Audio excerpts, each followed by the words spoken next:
Raiders Nation, we need to talk. Something is shifting in the shadows of Las Vegas, and the pressure on our shoulders has never been this heavy. While everyone out there is doubting us, we are putting together a puzzle that could define the next decade of this franchise.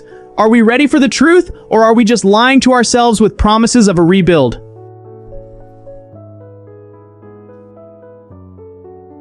Dropped on our table today, and they are not light. Get your heart ready, because the game has started and there is no turning back. So smash that like button and stay until the end, because this could change everything. Something is going down in Baltimore, and it just isn't making sense. But let's look at what matters here in Vegas.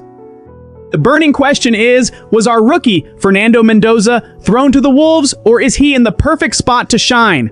Word is, the front office made sure to surround him with everything he needs to avoid the bust status other rookies get. They went out and brought in a veteran like Kirk Cousins. People question that move, saying it was expensive or unnecessary, but think about it. Who would be the ideal mentor for a kid coming off an undefeated season in college? Cousins isn't here just to collect a paycheck. He is the bridge. He is the safety net. If Mendoza needs time to soak in Clint Kubiak's system, the vet is right there to hold it down. But here is the controversy. What if Cousins starts playing better than expected? Or worse, what if the team starts winning and the coach hesitates to put the kid in? Is the fan base going to have patience? Nothing confirmed yet, but there are whispers that this transition plan could be blown up by what happens on the field, and it doesn't stop there. They opened the vault for Tyler Linderbaum. $27 million a year for a center. That is a statement. If the protection in the middle of the line doesn't hold up, the rest doesn't matter. Linderbaum is the brain of our O-line, the guy who is going to read the defenses and let Mendoza just focus on executing the plan. But is this massive investment going to pay off? Or are we creating an unhealthy dependency on one guy?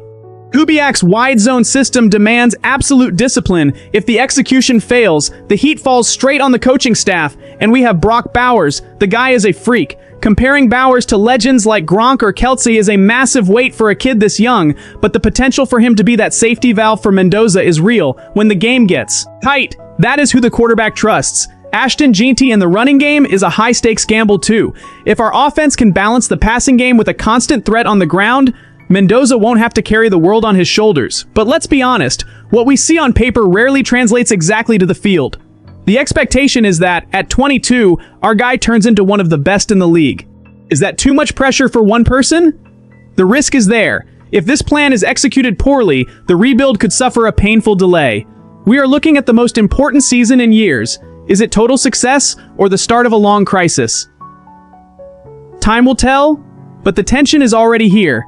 Something is not clicking inside the Raiders, and nobody is talking about it.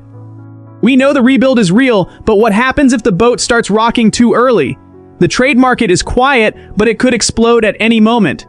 And when we talk about potential departures, the name Eric Stokes keeps popping up as a question mark.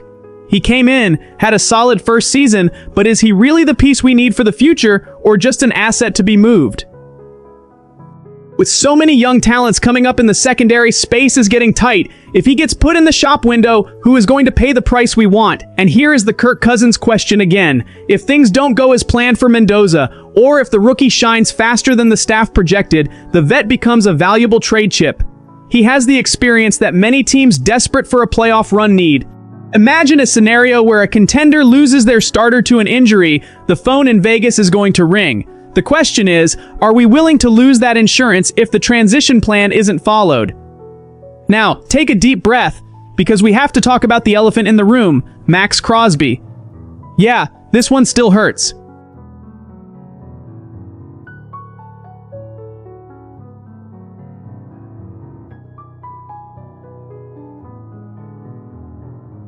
That drama with the Baltimore Ravens wasn't just an off-season headline, it was a warning. The relationship was shaken. When a player of Crosby's caliber almost walks, and the team decides to move forward, the mutual trust is never 100% restored.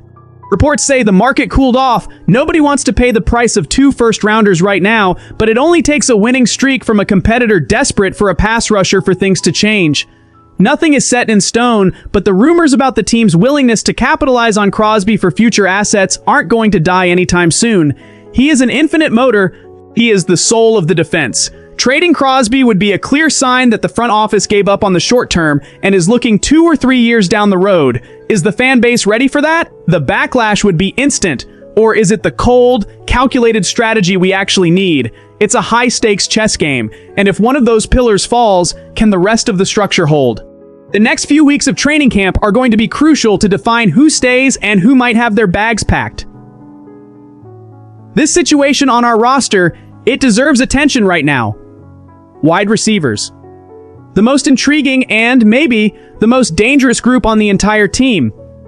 We don't have a video game cover star, we don't have a name that intimidates the opposing corner just by looking at him. But we have depth, and in Kubiak's system, depth might be worth more than a single star. Jalen Naylor, our speedy, is a big gamble. He has the speed, he has the system knowledge, but his health is a ticking time bomb. If he goes down, what happens? Trey Tucker is another one living on the edge. He evolved, he put in the work, he beat the drops, but he needs an accurate quarterback. With Cousins or Mendoza, this is the chance of a lifetime for him, but can he handle the physicality of the NFL? That's a doubt only the field will answer. And Malik Benson? The surprise of the spring. The guy is raw, lacks strength, but his explosiveness is the real deal.